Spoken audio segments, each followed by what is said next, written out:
Hello, good afternoon. Welcome. I'm hoping more folks will trickle in. We had about 200 that signed up for this session. So I'm not sure how many of those have hit their conference limit and decided to leave. But for those of you that have stayed, thank you. I hope you'll find some real value in our next hour and a half or so, or a little less than that, that we have together. So I'm Kirsten Gagnier. I am the Global Director of MAMA. And, we have been in existence now for about a year and a half. And MAMA did some similar sessions last year at the mHealth Summit and then about 6 months ago in Cape Town. So this is just another iteration of that where we're really looking to you to help inform us of how we can continue to evolve and build and develop tools that support the field. So I'll talk a little bit more about that in just a moment, but let me give you a quick overview of what MAMA is about.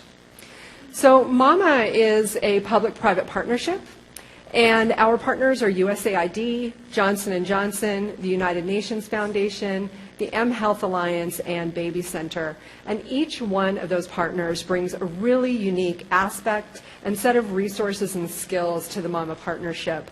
And it really has taken all of those different moving parts to make MAMA be able to get off the ground and really scale up in the ways in which we have in a relatively short amount of time. The reason MAMA was developed was because of this general set of converging statistics. As most of you know, working in the global health field, about 800 women die every day around the world of pregnancy and childbirth-related causes. Over 3 million newborns die every year within the first month of life. And we also know that most of these deaths are preventable and most of these deaths occur in the developing world. That, along with the information that somewhere around 1 billion women in low to middle income countries now have access to mobile phones. So when you put those things together, that's really where MAMA's sweet spot is how do we use that access to mobile phones to help get information directly to mothers and her immediate kind of family members that support her around how to take care of herself, when and how she should be seeking care, and when and how she can give care to her newborn, and how can we use the mobile phone as a really effective platform for doing that. So the way that MAMA works is really two major areas. We feel very strongly that our work needs to be rooted from the ground and what's happening in the countries and with the women that we are trying to serve. So to that end, we have 3 country programs where we invest directly and work directly with implementing partners through MAMA. These countries are Bangladesh and South Africa, and we're just getting off the ground in India. And we actually have folks, you'll meet Ananya in a moment here, who is from the Bangladesh team. They have been in existence for actually about as long as MAMA Global. They were kind of the impetus for the larger MAMA program, and they're just about to move into their national launch. There are many folks from South Africa that are here that can also, you can touch base with them about the specifics of their program. I know Jessie, I see, is right there, and Catherine Datali, if you want to just wave. And Joe, where are you? Joe's right here from South Africa. I'm not sure if I missed anyone else, but they're around, so when we break up, feel free to grab them as well. And then India, we're just getting off the ground there, as I mentioned, and Akash is here, and you'll meet him in a moment. We're really looking to design these programs for sustainability, looking at multiple revenue streams. That's part of what Ananya is going to be talking about today. But then impact and scale as well. And we're really looking at how do we put monitoring and evaluation plans in place that really help us understand how and whether these programs are working. And that's a big piece of MAMA's work moving forward, is providing the evidence base for the broader MNCH, mHealth field as these programs, even outside of MAMA, continue to scale. Our other aspect then that all ties into is global learning, and that's a big piece of what's happening here today. So global learning is our efforts of taking what we are learning from our own programs, but also really wanting to reach out to the field and find out from others who are doing programs what's learning, what's difficult for them, what are some of the solutions they found, where are the areas that they're just knocking their heads against a wall and can't figure out a solution. And trying to come up with a really robust set of tools and information and knowledge sharing platforms to allow that information to get out broadly across the field. So one of our first tools that I'm sure you've heard lots about is our adaptable messages. And those are really built by Baby Center, and the Baby Center folks, Daphne Metlin and Anna McGrail, were instrumental in developing those. And they're both here today, I think. There they are in the very back. And they have really worked with us to get a set of what we're calling adaptable messages. And these messages are available on our website. They cover pregnancy and the first year of life, and they cover WHO and UNICEF standards. They're a compilation of the key points that women need to know at the specific stage of her pregnancy and age of her baby. So they're really powerful messages, and now we are developing global learning tools to help you understand then how to take those and localize them for your own context. So these messages, again, are available on our website. We just this week launched our PMTCT messages. So for those of you that work in HIV prevalent areas, we've got a complementary set of messages to these, this basic set that weaves in the messages for women who know they have HIV and for women who maybe don't know yet that they have HIV but live in an HIV prevalent area. And we're going to continue to build out different packages of those kinds of adaptable messages. So right now, we've got over 100 organizations representing 40 countries around the world who have a combined goal to reach 20 million moms just with our adaptable message tools. So the other piece then that we're developing is now we're looking into developing a more robust global learning tool. Sets of tools. So today's piece is taking our first draft of pulling together a checklist for what are the main things that you need to be thinking about as you're trying to design and implement an MNCH mobile messaging service. So in your packet on your folders that are in the chairs, let me just put this forward because we've sorry, we'll ignore the slides for a moment. For your packages that are on the chairs, has this checklist in it, as well as some other information. And basically the structure of today will be going through this, and we'll be working through each of these main areas. And we're really wanting to test out this today. We're wanting to test out, is this kind of the right set of headers? Does this work as a set of groupings? And then finding out from your small group conversations, where the real energy lies about where the trouble spots are, where are you wanting to drill down with more information, and where should we be focusing our efforts as we continue to build out tools into the future. So I'll quickly go through this. Bangladesh is just going into their national launch. They've got over 12,000 subscribers, and their real marketing launch is in a week and a half. And so that's very exciting, and I'm sure we'll be seeing an uptake in subscribers quickly for them. South Africa has just released, they were an instrumental part of developing the PMTCT messages. And they've now got almost 5,000 unique visitors to their mobile website. There's a lot of nuances in the way in which South Africa uses different sets of technology there that are really used in South Africa more so than in other places around the world, in particular the Mobi site. They also have a USSD service, which is kind of a quiz back and forth service, and they have targeted SMS specifically for women that are involved with a particular clinic in inner city Johannesburg. And in India, we're working with Akash, and we're in our planning phase. We're taking a very different approach in India. Instead of starting a program there, there's lots of pockets of work that are happening in India, and we're really reaching out to partners who are doing work there, in particularly the BBC Media Action. You'll hear more from Sid and some of their work, as well as others across India, to really have them help us design our strategy for how we can best leverage MAMA across India to really help scale some of the efforts that are already underway there. So with that, I will quickly introduce our amazing panelists. And what we did is we came up with these different ideas, the categories from the checklist. And then we asked each of these panelists to come up with their top 5 areas in their particular area of expertise of the things that they thought you needed to know most about.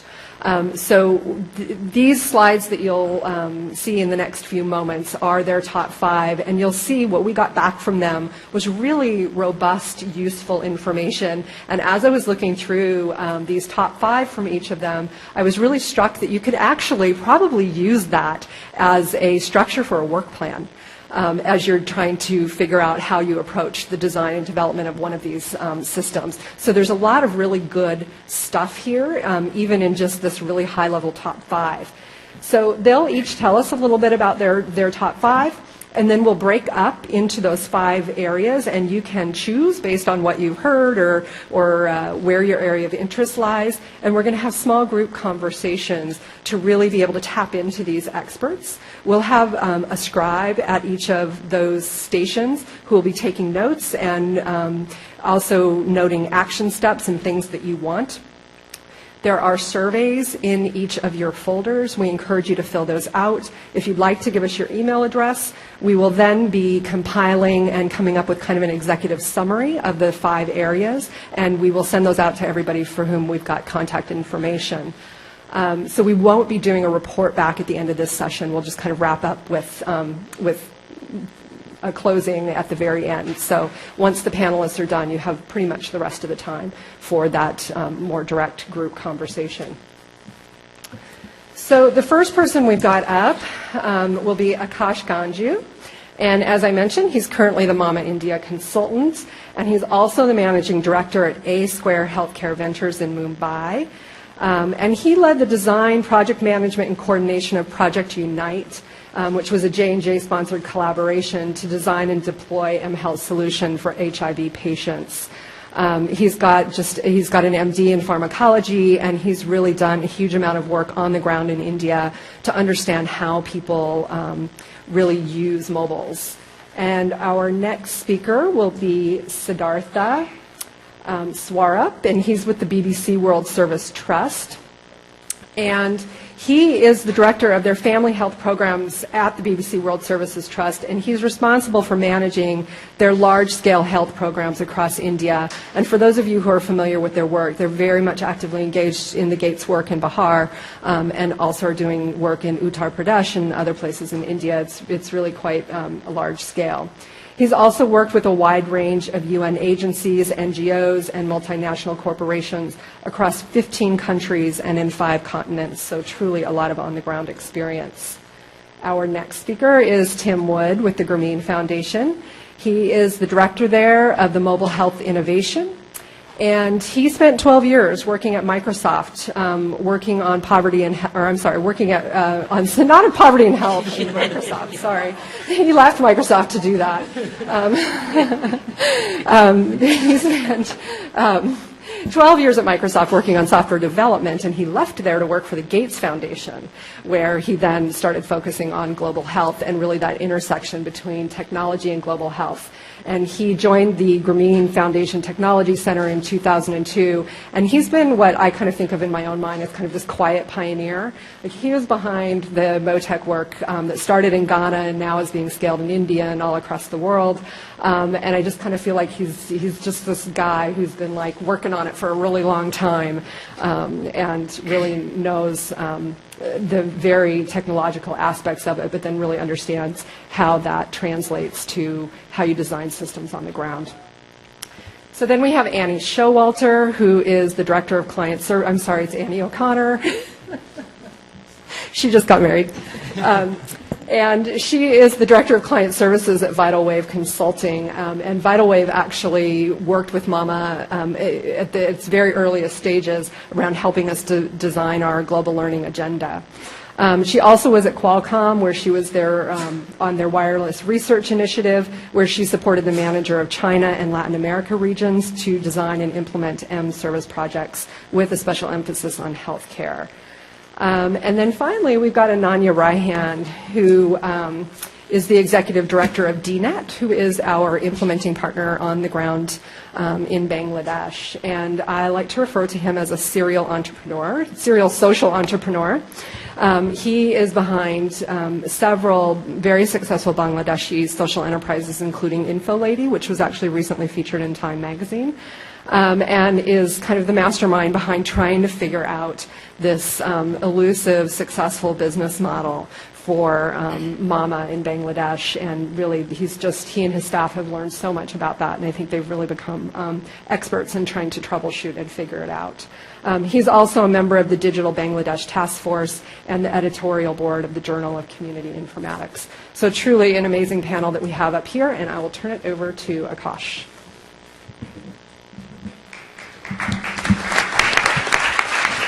Thanks, Kirsten. Good afternoon, everyone. I'm very excited to be here, and I'm particularly looking forward to the interactions during the course of this workshop. I think it's great that the workshop format allows even us as panelists and speakers to get feedback from the audience. This is a nascent field, so we are really looking forward to hearing from you. In the next 5 minutes, what I want to talk about is 4 or 5 key points which I think are very important in designing the programs for mobile messaging. Some of them may seem very intuitive, but nevertheless, I think it's very important to apply a lot of rigor in going through this process of thinking as you design your program. And the first question for me usually is, and this is the question I ask most of the time, are you a solution looking for a problem, or are you a problem looking for a solution? Very often you have a solution on hand and you really are trying to fit it in the needs of people. And that's fine, but you don't want to do a force fit. And sometimes in an ideal situation, what you really want to do is go out and try and understand what the needs of the end users are and design a program around those needs. It doesn't matter which approach you take. Sometimes you take one, sometimes you take the other one. But irrespective of the approach you take, I think it's extremely important for you to start thinking very early on about the segment of the population that you're trying to target. Yes, we are trying to target mothers who need information, but it's not a homogeneous segment of people. It's like saying I'm targeting a group of people that are thirsty. It's a very heterogeneous segment of people. They have different needs, different uses, they have different ways in which they use the mobile phone. So it's very important for you to start thinking about very early what is the segment of the population that you want to work with. Once you start thinking of that, then you also need to start thinking about the behaviors and the patterns of your target user. Who are these people? Where do they live? What is their socio-economic profile? What is their literacy level? What is their family background? What are their family conditions? Who do they live with? What are their influences? Do they live with their spouses, with their in-laws? Are they part of a larger community? In many Asian and non-Western communities, the community is a big part of decision making, especially when it comes to health. And those things influence a lot the ability of these individuals to make decisions. So you really need to start thinking very early on, what are the behaviors and patterns of these end users, and what are the things that you want to do to be able to impact them? Are you going to compete with some of these influences? So they have social beliefs, they have cultural beliefs, they have mother-in-law influences. You can compete with them, you can collaborate with them, but you do want to think about what is it that you want to do with all of these things that are existent in the ecosystem of your end user. What I find also very useful is if you're doing this, the mobile messaging program, you need to start thinking of the entire healthcare supply chain. So you have an end user in mind. What are they currently doing? How are they getting their information? Who are the people that are involved in providing them information or not providing them information? Is it the doctor, the healthcare worker, the local community worker? And what are the influences that these people exert on the end user who's going to use your solution? And I think it's very important. Sometimes we don't think about the need for all the other people in the entire healthcare chain to have a clearly defined value proposition. And I think that's a big mistake. We don't live in isolation. Your end users don't live in isolation. Usually there are doctors, community health workers, rural workers involved. You need to start thinking about what your solution does for each of these people in the value chain. Is it helping them or is it not helping them? Are they going to feel threatened by this solution, which is well-intentioned, targeted at the end user? But if they're going to feel threatened, they're not going to complement the mother using your solution. So you really need to start thinking about what is the value proposition for everybody else in the chain, and how can you articulate that value proposition compellingly enough for them to add to the voice that you're adding to them. start thinking about how you want to measure success. And there's, of course, there's tons of measures of success. It could be how many people you're using. It could be how they use it. How do they use it over a period of time? Are they using it for 2 months, 3 months? Are they using it for the entire 9 months? Beyond that, are they recommending it to other people? Do you want to do a randomized clinical trial to measure impact? What kind of outcomes are you looking at? It doesn't matter. And there's really a variety of tools that you can use, a variety of endpoints you can use. But you do want to start thinking about how you want to measure success and start linking it very early on to potential deployment scenarios. And I know there are other speakers who will talk about it. It's very important that this be a part of your design thinking. It's sometimes very difficult to change a program midway if you change the parameters of success. So really start thinking about how you want to measure success. And finally, I mean, when you start doing all of this analysis, sometimes you end up with analysis paralysis because there's so much to consider, there's so much you can do with a mobile phone, and really we have to recognize this is a nascent field. It's relatively new. We don't have hundreds of years of literature and expertise around it. With all of this rigorous analysis, you need to get started because the best insights you'll get is when you get out in the field and when you start deploying these solutions with the end users. And the feedback is amazing, and you have to be sure that you're ready to iterate your solution according to the feedback you get. So you can't go out and say, this is the solution, this is it, and I'm not going to change it, because that is not going to work. So get started, and then if I had the opportunity, I would redo this slide and make it as a cycle, because once you get started, then you get the learnings, and then you go back to the beginning and start looking again at retargeting, repositioning perhaps your solution if necessary. So these are some of the things that I wanted to share with all of you. I'm really looking forward to more discussions during the workshop. Thank you.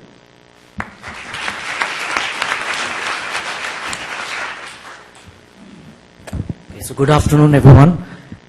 Just a quick correction, so it's not BBC World Service Trust anymore. We've had a name change, and we are now called the BBC Media Action, because if you go looking for BBC World Service Trust, you'll probably have to use a time machine. You won't find it. So, as the name suggests, I mean, BBC is a content organization. We work with content, whether it's on mass media, on mobile, internet, through health workers. But our core essence as an organization is to develop content. And we really believe in audience-oriented content. We always say that audience is at the heart of everything.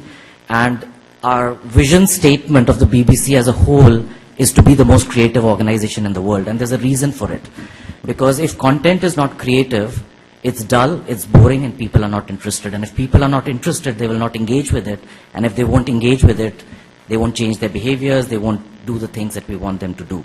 So it's really important that, you know, there's some level of creativity, and there's magic in creativity. And that's the first point about, you know, how we look at content. There's technical content, which is absolutely critical, because you need to get it right. And in fact, the first guiding principle of the BBC is accuracy.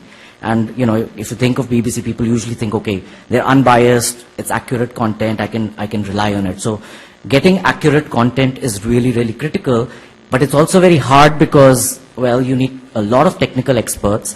In Bihar, we are working on about 9 or 10 different behaviors, and each of those behaviors is not just a behavior, it's a conglomerate of behaviors like family planning. And we don't have that expertise. We don't know much about family planning. So we need technical experts. Thankfully, I think with Mama, that content is now much more easily available to organizations like us and to many other organizations, and it can be accessed easily. But that content is not enough. It needs to be taken to the next level and made audience friendly. And I just want to, how many of you know, have seen the Sistine Chapel, whether in real life or on photographs? Okay, so most of you. Can you think of what was the technical brief given to Michelangelo for doing the Sistine Chapel? Well, neither do I. I don't know what the brief was, but I can guess. My guess is that the Pope, so the brief was given by Pope Julius II, and my guess is he said, people, when they look up, they're more likely to connect with God, right? So that was probably the brief. Now, if that brief was given to the admin department of the Vatican, they would probably put up a board that said, look up if you want to connect with God. But Michelangelo took it to a completely different level, and now you just look up. When you go there, you just keep looking up, and you look up for a very, very long time. So that's the magic part of communication. That's how you take your messages from being technical messages to being messages for people and how those messages then connect with people. And in doing that, it's really important to understand people. What is it that really works with them? And I just want to give a very quick, we often talk about message versus response, because what you really want at the end of the day is some kind of response from a message. Otherwise, the message is meaningless. And I just want to give one quick example of, how this can be done. So there are think of two men who are standing in front of Central Park. They want some money, they're begging. And so the technical brief for them is the same in their head. They want money from people. So one of them says, I am blind, give me some arms. The other one says, it's spring and I'm blind. And you can imagine, who's likely to get more, because one is connecting with people at a very emotional level. And I think that's what we try to do, really connect with people at an emotional level. The second point is about, the point that Akash made about segmentation. So, you do segmentation at the design level of the program, but you also do segmentation at the time of designing the content, because every consumer looks at content differently, understands content differently. I mean, we've been working, the first two services we launched in Bihar were for frontline health workers, Ashas and Anganwadi workers. And, we did several rounds of user tests, we sat with them, tried to understand their language, and it was a long iterative process, but we cracked it, and it's really working. I mean, we're getting millions of minutes of usage. We've got, over 64,000 users on our services within the last 4-5 months. So it's really working. That content is working. The next step was to take a service to the final consumer, to the mothers, to the women. And so we said, we know all about the Bihar language that is used in Bihar. We know, we've done it. We've gone through the motions. So we came up with our first set of content, and nobody understood a word of it. Not a single word. And a great example of this is iron pills. So, we are encouraging mothers to take iron pills, and the Hindi term for that is iron ki goli. So iron ki, the goli is like a small medicine. And that's the term that's used by all health workers. They said this is what we say when we talk to families, this is what they understand, this is what the doctors use. So, and this is what we had used in our content for health workers. So we put that content for mothers, and none of them understood. They didn't know what iron is. They had no idea. They don't know what iron ki goli is. But it sounded something like rangoli, which is actually a term for the painting that they do on the ground. So they actually thought that their health can improve if they paint on the ground. So it's a completely, each audience is so different, and if you just presume that, I've cracked one and therefore, I've cracked all the others, it's kind of foolhardy. So I think you need to really understand those different levels of the audience and then choose the lowest common denominator, because that's likely to work with most, not always, but is likely to work with most. Or you create differentiated content for different audiences. Like what we create for urban audiences is not going to work in rural, and what we create for rural is not unlikely to work in urban. The third thing is user testing of the actual creative content. It's absolutely necessary. I mean, it's an iterative process. Usually doesn't end with one round of user tests. So if you have not budgeted enough money for user tests, you can look at some, reasonable failures down the line. So this service that we're launching for women, we are on our 4th round of user testing. The first 3 rounds have already bombed. We got nowhere with it. And each time we go into the user test, it teaches us so much. We learn so much about the target groups. And we've used a lot of different types of techniques. So we've created test labs where we not only test content, but we actually test how people interact with technology, how they press a button, how they take it to their, to their ear, how close do they keep it.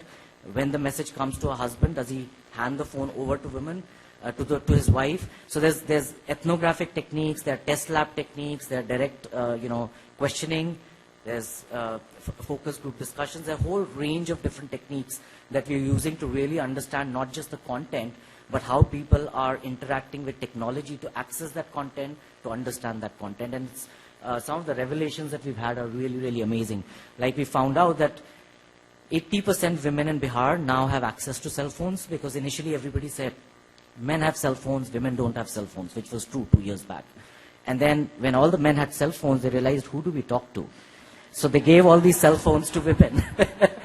So they started giving their old handsets to their wives or their family, and they got new handsets, and not necessarily new, second-hand still. And we found women who had handsets that were tied with strings, and you know, it's really interesting. And they had like 20 paisa on their as the balance on their phone, so absolutely no money, because they only use the phone to receive the calls. So, and we're seeing this gradual evolution of the audience, where first they had no phone, now they have it, they use it only for receiving, so they only know the green button and the red button. Soon they'll learn the number pad.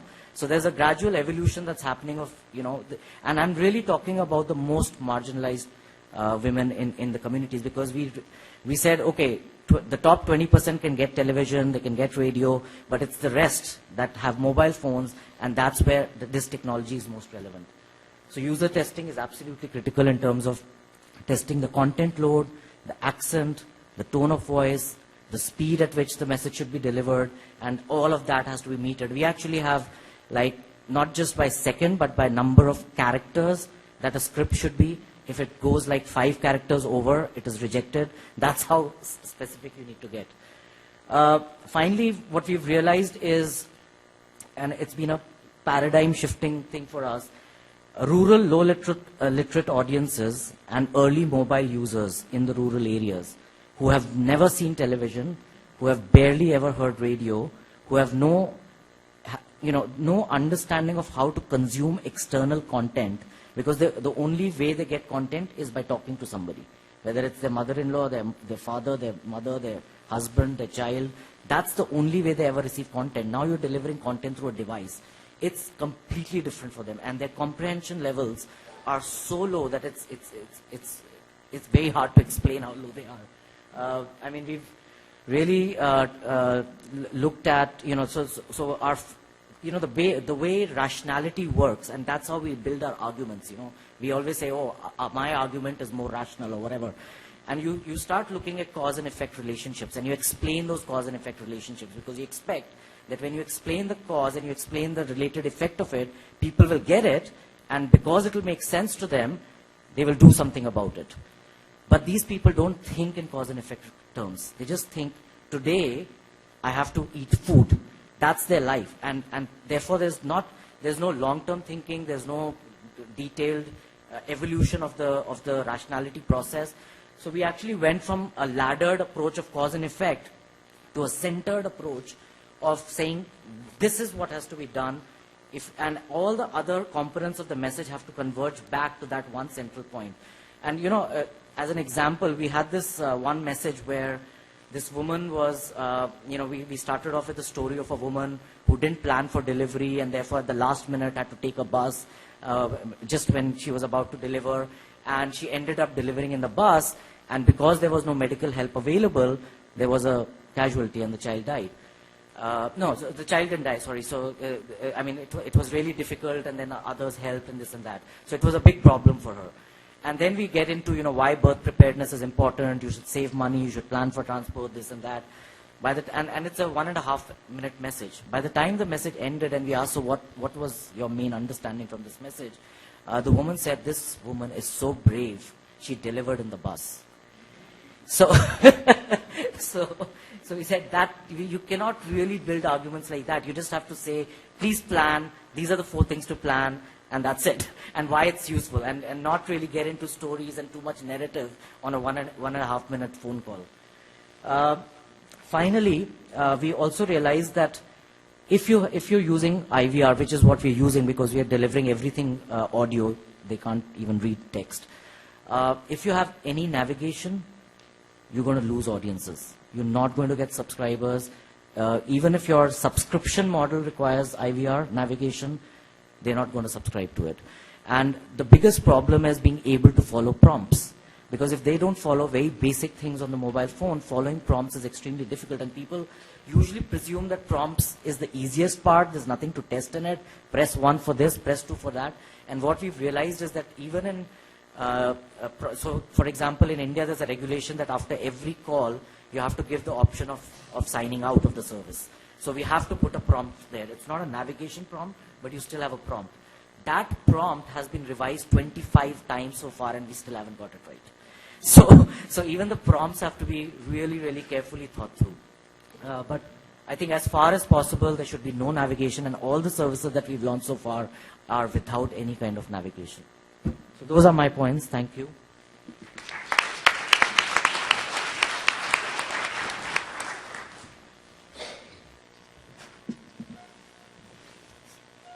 Thanks, Sid. That was great. I'm Tim Wood from the Grameen Foundation, and as the token geek on the panel, I'm recognizing that there's probably a pretty diverse audience. I'm going to take Sid's advice and try to keep things really simple, and we can delve into all the gory details later on in some of the breakout sessions, and then maybe Akash can measure my success. The first one is okay, I'll get started. Thank you. Sorry, thank you. On the problems to tackle on the technology front, the one that popped to mind first for me was the issue around designing for scale. And I think actually both Johnson & Johnson and Kosh and Sid with the BBC did a great job in thinking through this challenge on their respective projects. If your goal is to work with community health workers, give them a free tablet, let them navigate it on that, and keep all the data stored in an Excel spreadsheet, that might be great for your 30-person pilot, but it's going to completely break down on both the technology front and the business model front as soon as you realize some success and try to get to scale.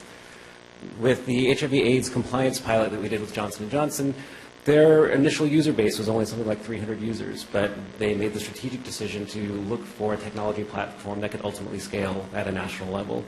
And similarly, BBC, when they started to approach their messaging service, they said, you know, we want to have this service available across multiple telecommunications partners. They didn't want to just pick one telecom operator and work with them and see how it worked out.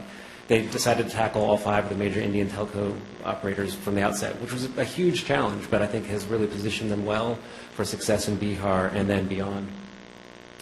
The other thing that's super important is to plan for change. As we've talked about iteration and content, the same sort of iteration is inevitably going to happen when you do your product design. And if you approach your project thinking, okay, I just want to send some SMS text messages and people are going to read those and learn, and that's going to be great. And then if you go down the road, which is the same road that happened to us in Ghana, where we looked at sending text messages to people and we realized that there was no written equivalent for words in the languages that we were trying to communicate. The languages in the rural areas were all oral languages. If people were literate, and that was extremely rare, they were literate in English, and they really wanted to receive the messages in the local languages. So we shifted directions and started emphasizing delivery of content over IVR, and we needed to have a technology platform that could accommodate that shift. Similarly, we started to collect information from nurses on very simple, low-end mobile phones that had Java forms on them, and saw that the throughput of data from those nurses was very slow because they were trying to do data entry on a 12-key keypad. And so we started to shift towards some slightly higher-end phones that have a QWERTY keypad. And because we had a technology platform that was totally agnostic about the type of device that was submitting information, whether or not it's a mobile phone or a web form, we were able to make that transition fairly easily. So having a modular approach in your technology design is super important. Speaking of the telco components, the single greatest piece of advice I can give here is take your most pessimistic, conservative estimate for how long it's going to take you to do any sort of telco integration and triple it. Because I guarantee you it's going to be more painful and more arduous than you ever imagined. We had a super close relationship with the telco provider in Ghana. We set out to get some short codes established for our service there, and literally 12 months later, we had a short code for one operator, and we're still trying to figure out short codes that would work for other operators. And I think BBC had a very similar experience in Bihar when they were trying to get short codes for their service. And it's not just the short codes, it's some of the basic telco infrastructure that's really, really hard to get in place. We thought that our service was up and running. We had been sending out messages for a number of months and things were great. But then we started to hear stories of some people not receiving their messages. And we looked at our error logs and said, oh, network congestion. And we thought, okay, well, network congestion must mean that the cell towers are really busy. And we started to dig into it a little bit more and said, oh, no, it's not the cell towers. And then we thought maybe it's a communication between us and the telco, and that wasn't it. And literally 6 to 9 months later, we figured out that the number of basically phone lines that our computer server were connected to were maxed out. We were sending too many messages over those lines, and we just had a really poor error message in our system that was giving us bad information, and we had to peel that apart. But that layer of integration into the telco is challenging, and there are lots of very simple tactical things that you have to do to make sure that you have the right capacity, and that sort of goes back to design from scale.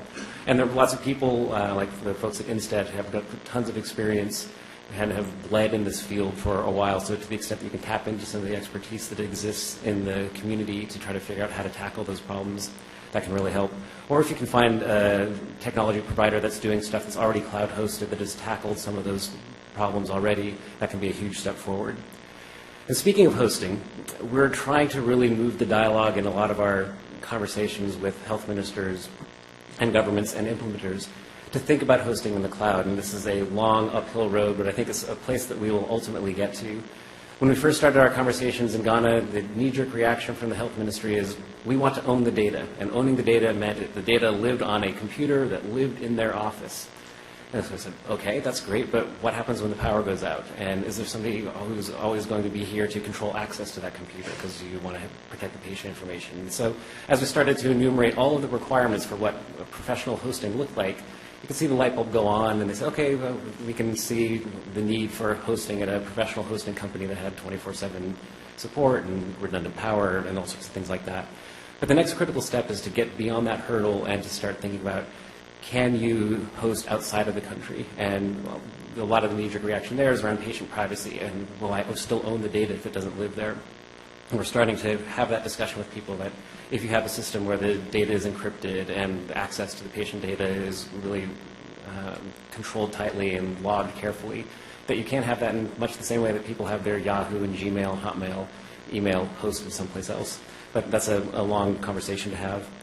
And then the last piece I wanted to leave you with is often the last piece that everyone ever thinks about when they're implementing something is support. It's really easy to get really excited about the implementation you're going to do, all the changes that's going to happen, the technology you're going to implement, and then what happens when someone can't figure out how to use your form, or they step on the phone, or the cow steps on the phone, and now they need a new phone.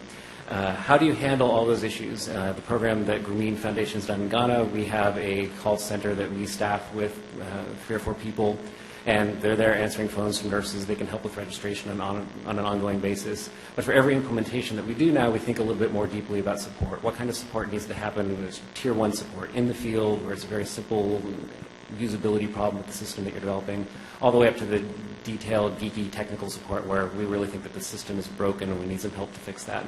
And figuring out all those processes and plans from the start is super important for your long-term success. Thanks.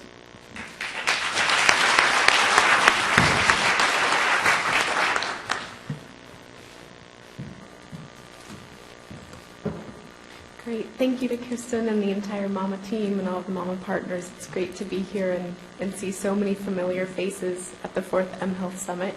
And I think there's actually so much discussion about the good work that's going on and the good work that we have been doing and that we will be doing, that it's easy to forget for a moment that there still really isn't, a comprehensive set of regulations to help guide us in mHealth and eHealth. As you set out to sort of figure out what the regulatory environment might look like, you're going to have to look very hard. You might not actually find your answers, and you might have to look at both the telecom and the healthcare policy to get some of those answers. I think that there could be some perceived benefit in some ways to having that absence of regulation. And while I think that's true, that there's a little bit of a note of caution there. If you take advantage too much of that policy vacuum, you can kind of be at risk of losing your investment once those regulations start to come online. And they will. It's an inevitable part of development. So I think my first message is really around take an active voice in shaping that policy. Really be engaged. And that kind of brings me to the next point, which is to know your ecosystem, to get involved with all of the players, with the telcos, with donors, with health professional associations, patient groups, international bodies, national and subnational representatives, everyone that has a stake in influencing how these decisions will be made. And I think that as implementers, there's a really special opportunity to engage decision makers, government officials in particular, but other stakeholders, to really use your project as a demonstration of the potential of mHealth, and to really think about this up front, back to some of the points that have been made about program design. Really think about up front how you can demonstrate impact and use that to advocate for the regulations that are going to be conducive to the growth of your initiatives. The next point is one about scale as well, and thinking about the fact that, as you seek to expand, particularly internationally or crossing international borders, or even in some instances subnational borders, you can cover 10 countries with one monolithic system, that will take care of everything, right? But I think it's far better to actually implement that program 10 times over, to implement anew each time, because that will allow you to be flexible in adapting to the regulation as you cross those borders. So I think that's one thing as we're thinking about scale. Think about actually going through that process of doing that 10 times over to serve 10 different countries. And another point here, I think, is that I would really encourage everyone to consider the whole solution, that technology and protocols are but one very, very important piece of this. The management processes, the user interfaces, the support and quality control are all part of the whole solution. And it's really important as you're thinking about scaling, in particular with replication, to know how to capture those various forms of IP, to know what needs to be replicated, and to make sure that those as well are in line with whatever the regulations and requirements are. And so I think, to the point about both program design and technical design, try to go with a model that's going to leave you some flexibility to adapt, right, as you are getting ready to do that scaling process. So on my fourth point, I think that we can all agree that there is just a ton to be gained through mobile health, and that we're all here for that reason, I believe, and that there's huge potential benefit to both patients and providers. But if there is one thing that has the potential to sink our entire collective ship, it's really going to be some kind of major, privacy breach that undermines the credibility of mobile health, I believe. And so I think if you are an mHealth implementer, you have every incentive to want tough but sensible privacy regulations. And telcos, by the way, are highly sensitive to this issue. So being attuned to it can actually put you in alignment with some of your most important partners. So again, here I think the action is really just to stay engaged in the conversation and be involved with stakeholders in your ecosystem to influence outcomes. Building on that part about privacy, though, for a moment, I just want to take a moment to talk a little bit about data in particular. And VitalWave has had the opportunity to work with the World Economic Forum on thinking about the opportunities for big data in particular, both its use and its use in international development. And I think the punchline there is really data is an new class of economic asset. I mean, there's quite an exciting opportunity to realize that in data you actually have a very, very valuable asset. And I think that foreshadows, to some extent, some of the business model aspects about this. But the key with data is to plan for anonymization, right, and to think carefully about issues of ownership. And back to this whole policy topic that I meant to be speaking on, again, there's really a dearth of regulation when it comes to this area. So most of these, because it's not highly regulated, most of these discussions are going to take place in the form of business agreements. That's really where this issue is going to be resolved. It's in business agreements, and I think it can be a key point of negotiation with telcos and other partners, and it's something, again, to be thinking about up front. So one thing that I'll offer is a segmentation that we've come up with in conjunction with the WEF, the World Economic Forum, to think about the different origins of data. So we have it classified into three segment groups: declared data, observed data, and derived data. So just as a quick definition that might help in all of our forthcoming discussion, declared data is data that's voluntarily provided by an individual, either explicitly, for data collection it's volunteered or through social networking.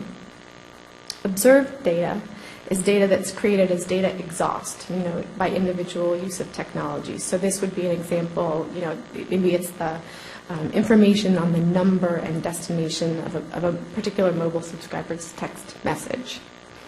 Derived data is data that's obtained on an individual through the use of analytical models with inputs, such as demographic characteristics, that's often mixed with observed data to predict and understand patterns. So I think as you're thinking about negotiating business agreements, thinking about advocating for privacy in this space, it can be really helpful to just have some way about thinking about the different types of data, and I hope that will be useful.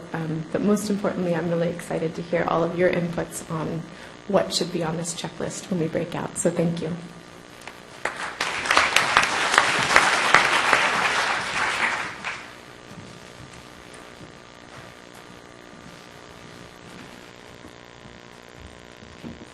Thank you, Mama. I'm privileged to be here, and I'd like to also learn from you in the course of participation in the workshop. So whatever the panelists discussed already, I'd like to put into a diagram which is about building blocks of a business model. So basically, whatever was presented by Ashok, then Sid, team, and Annie, that basically we are talking about creating value for certain group of population. And when we create value, it is about economic value, social value, and cultural value. And also, end of the day, when we talk about business model, it is about how actually we create value and how we survive and thrive. And then it comes down to money and other resources. And success and failure, not only about making the clients satisfied and the purpose served, in our case, saving lives of mothers and babies, and also flourish and be innovative and coming up with new services. So what actually Sid was telling, that apparently it's very simple, the call flow, but the experience is that it has to be changed sometimes 25 times, actually you mentioned. It's pretty simple, but again, we need to understand the usage pattern. And in case of Mama Bangladesh, Aponjan, similar case happened that we had to bring forth option of dialing to the call center to get registered, because they do not want to follow the menu. Thus, they want to call and talk to an agent, live agent, and register themselves. So this is just one example that how actually it's about getting more clients to your service, and it's about service design and call flow design, and that impacts on your revenue end of the day. So this is very important. And Annie also mentioned about, Tim mentioned about the telcos integration. Our experience is that by now we have 4 telcos are already integrated with 97% of market share, but it took long time, in one case 18 months actually. Given that we had very good support from the Ministry of Health, very good support from the BTRC, the telecom regulator, and even then it took long time. And also the capability, technical capability of telcos, and also their willingness to cooperate, whether they see value in the service which they are cooperating, and also monopoly matters, because the value-added service in the country is actually controlled by the telcos themselves. So any newcomers like Aponjan or Mama Bangladesh is not welcome in general. So it's also actually has impact on value proposition and end of the day business model. So when you talk about business model, I'd like to focus more on financial model, that how much, what are the sources of your revenues and what are the cost drivers. So when you try to actually structure a business model, we have to think probably about supply side factors. I mean, yourself, you are providing services, telcos, and other players and partners and suppliers, and also demand side, who is your customers, and factors which drives actually their motivation to be part of your service. So when you talk about supply side, we have to consider a number of factors. The TDM technology, you know that there's no economies of scale. You have 10,000, you have 2 servers, you have 20,000, then you have 4 servers. So you have to add on servers, connectivity, and end of the day, it impacts on your, revenue streams and cost structures, and it's not actually end of the day viable. So, and it is linked with regulation as well. So if it is allowed that internet protocol-based, structure is there, so definitely you can provide innovative solutions, which is very cost-effective. Again, it links with business models. So it's very important to be innovative and to be actually to keep your eye open to new developments in technology, and also work with the regulators so that it is also supporting your business case. In case of Bangladesh, VoIP is restricted, and that has a very big impact on our service design. And we had to go for TDM-based technology. We could not go for SIP technology. And definitely, our business case definitely became affected by this regulatory barrier. And I have mentioned about telecom monopolies. It's very important, a constraint from the supply side. And if there is one telco, if you go with one telco, then they're eager to provide you support, even CSR support and other sort of support. But when you want to be inclusive, that is, the service is available through all telcos, then the telcos lost interest in basically providing support in terms of, better revenue sharing or other things. And in the demand side, the most important factor is the willingness to pay. On the one hand, the clients do not want to get free service, and at the same time, they do not want to pay high enough so that you can cover your cost. So you have to be very innovative in terms of identifying the sources of revenue. So the next step probably to identify the cost drivers and the revenue streams. It's very important. In any value-added services like Upon John or Mama South Africa, there are some major cost drivers like marketing or media. That is how you reach out to your clients, through media or through community health workers or community agents. And technology cost is also very high, and the management cost, because it's a very complex project. You need expertise in multiple areas, and you have to keep that team on a regular basis.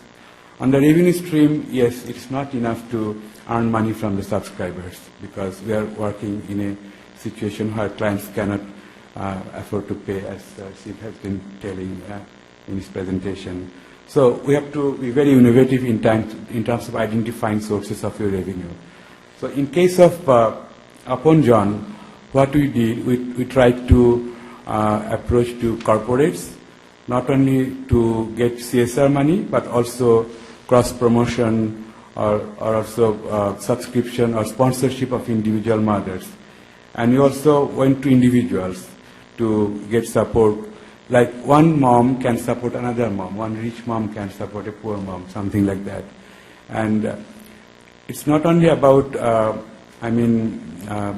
you see, it's very interesting. We have, on the one hand, outreach partners, and the community agents go door to door to, get clients for the service. And on the other hand, we are going to shopping malls to sell a merchandise to collect revenue from that by selling the voucher for the services. So I think it's very important to be innovative and to think how we can cover the gap in terms of, to remain in the break-even point and estimate the break-even point.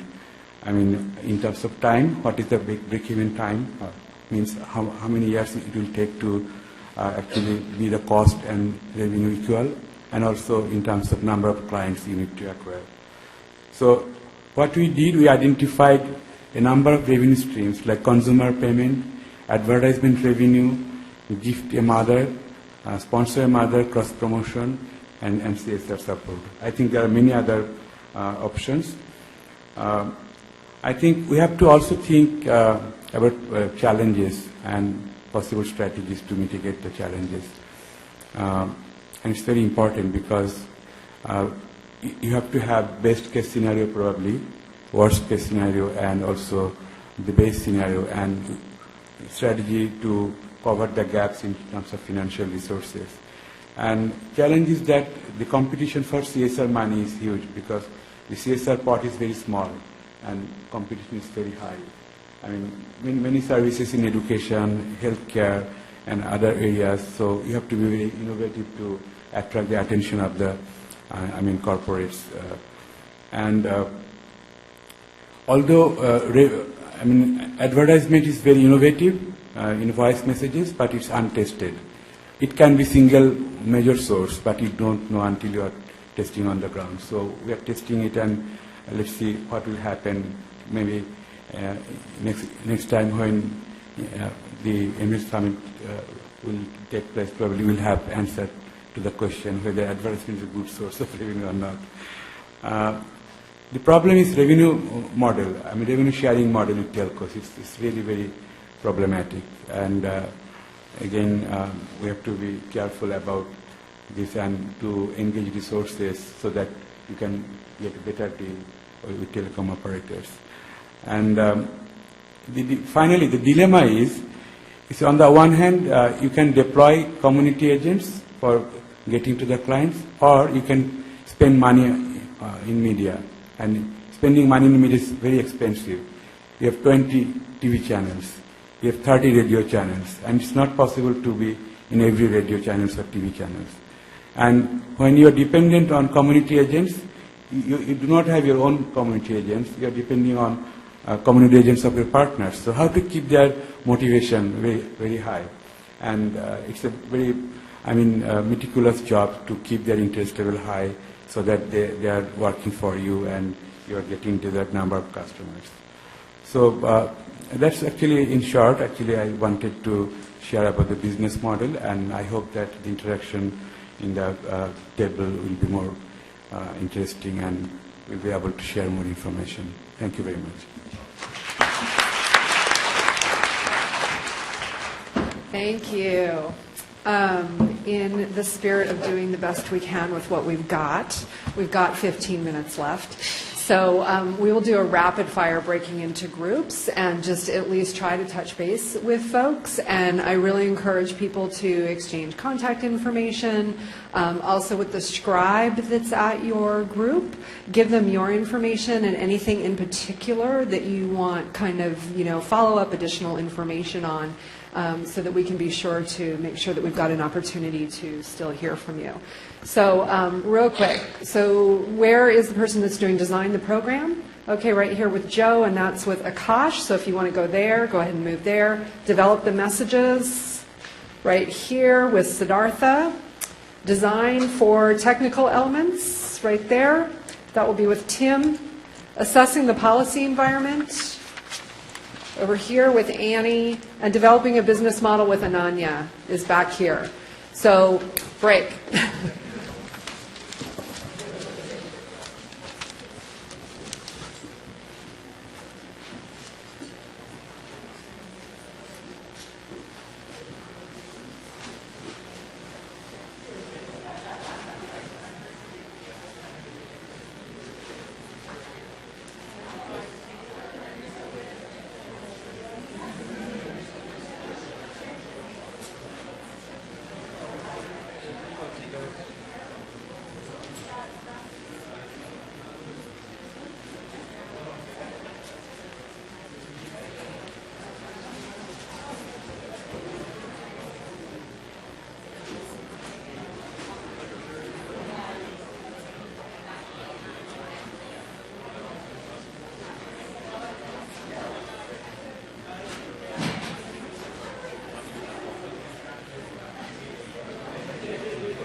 communications.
No, it was more how you find it. If you're giving suggestions of going into it as well. Did you spend the time?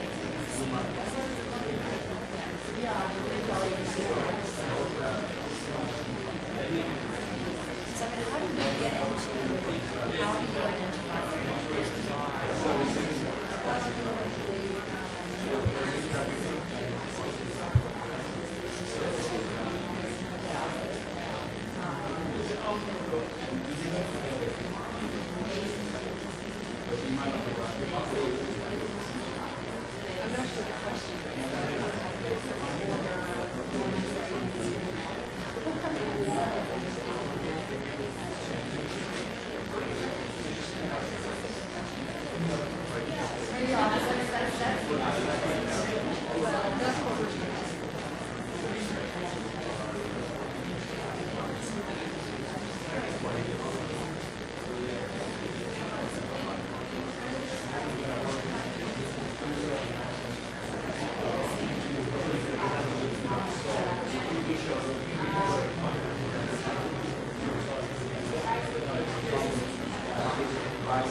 I'm afraid we've just about hit 3 o'clock, and we have another session directly after this.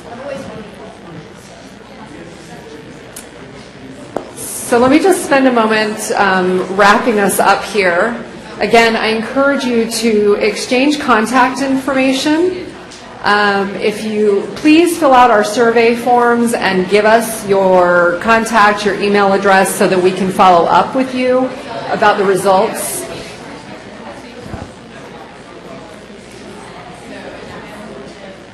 I'm sorry, I know you all really want to keep talking, but if I can just have your attention for a moment. Brooke, do we have our bells? Brooke's not even listening to me. I have 2 children. I'm used to people not listening to me, okay? Okay. If I could just get your attention up here for a moment, please. I'm sorry to interrupt the conversations. I know that it's robust. Joe. To be quiet so everybody will pay attention to me, please. All right. So thank you again.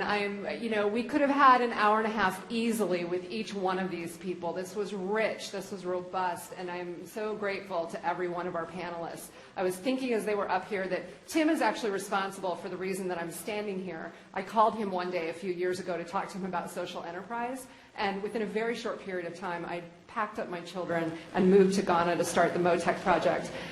And I wish I had had this checklist and access to these panelists when we started that project. So I hope that you'll find this information useful. I hope that you'll provide us with information on the survey and your email addresses so that we can follow up with you about what we heard and continue to kind of go deeper around the kinds of tools we need to be developing and continue to kind of help connect all of you with each other and with tools and resources. So again, thank you so much. Continue to talk, and I have to kick you out of the room because we have another session like right now. So please feel free to talk, exchange information outside of the room. Thank you.